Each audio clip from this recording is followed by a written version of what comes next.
Welcome to Tamer Bowling Video Ball Reviews. We need your support, so if you like what we do, please support us by joining our Patreon page. I'm excited to announce our new partnership with Pure Bowling. Visit our partner pureatbowling.com and use the special code TAMER when making a purchase to be entered into a monthly drawing.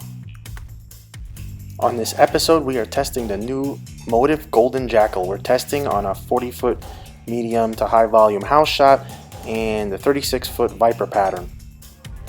First impressions, add a little length and keep the already impressive Jackal Ghost shape. This should be pretty good. It feels like an ASIM Venom Shock Pearl. For value, we gave the Golden Jackal a B+. It's almost a default score for Pearl ASIMs, but the Golden Jackal is deserving. Overall, we gave the Golden Jackal a B+ on house shot, B on sport. How can you go wrong with a gold ball, right? I mean, all kidding aside, I think this formula has been anticipated for a while. I really found the Jackal Ghost to be a great ball that had a reliable motion and great versatility, not only for different patterns, but for different bowler styles. The Predator core is not new. The V2 was in the Ghost and the V3 was in the more rolly Rising. Now add the Hexion SE Pearl cover to the V3. I'm not 100% certain if this is the same exact formula as the Villain Scorn, but should be close at least based on the nomenclature. The Villain Scorn was pretty quick off the dry, if a little speed sensitive. What stood out to me was the fact that the Golden Jackal blended the lanes pretty nicely.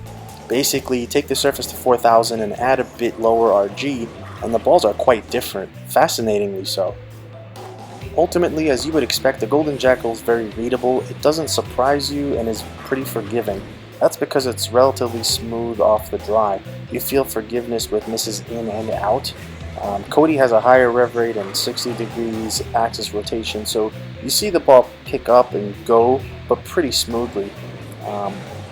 Compared to, like I mentioned, the Villain Scorn, that was much quicker off the spot. They're pretty good complements to each other, but generally the Golden Jackal fits pretty nicely in Motiv's lineup. I have a lower rev rate than Cody, but I saw the same type of motion, if not less motion overall.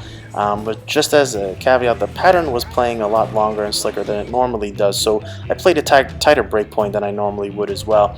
Nevertheless, you can still see the motion. About 16 to 10 was the ideal line on this tricky pattern on this given night, but you could see the good length while the core is turning over, and then the smooth transition. The transition can be more aggressive if there is more friction, and that's the fun thing about this ball, its versatility.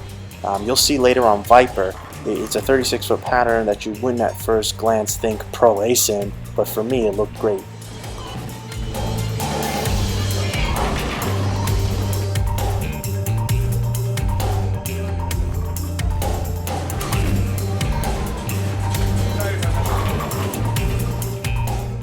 Finally, Bryan tests the Golden Jackal, and despite the slicker pattern, the ball is still shaping nicely. He can play close to the friction line, and this kind of shows the difference between the different bowlers' games. Nevertheless, the ball has good shape and came off the spot nicely for him. He also saw versatility from the Golden Ball. He could play in the friction, like 9 to 7, or even deeper, 14 to 10.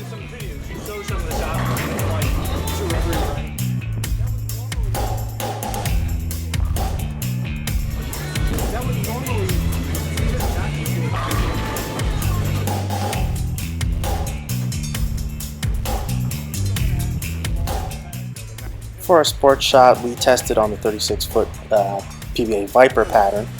Cody in practice is likely to use urethane on this pattern with the amount of hand he has. Nevertheless, you can see the versatility of the Golden Jackal. It is much smoother off the spot than anticipated, and that only tells me the ball has got benchmark-like tendencies. Just for context, you can see how much quicker the Villain Scorn is off the spot, making it just about unusable on this pattern. For me on this pattern, urethane is a possibility, but it'll tend to hit fairly flat, but I will look for a smooth reactive shape. And somewhat surprisingly, the Jackal Ghost is very usable on this pattern for me. In fact, it was a really good matchup that somewhat surprised me. So much so that I had miss room, which is unexpected with a pearl ball on a tough pattern. That's good. Bryan also had reasonable room, although less carry than I. Ultimately, a Pearl ASIM would not be Bryan's first choice on this pattern, but really not bad at all.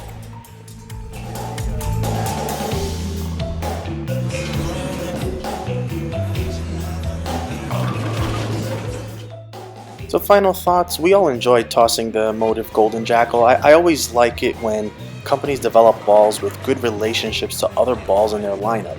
For me, this fits nicely next to the Ghost and above the Venom Shock Pearl. It's a different but complementary shape to the Villain Scorn. Ultimately, this is a good offering from Motiv, and who doesn't like a good gold ball?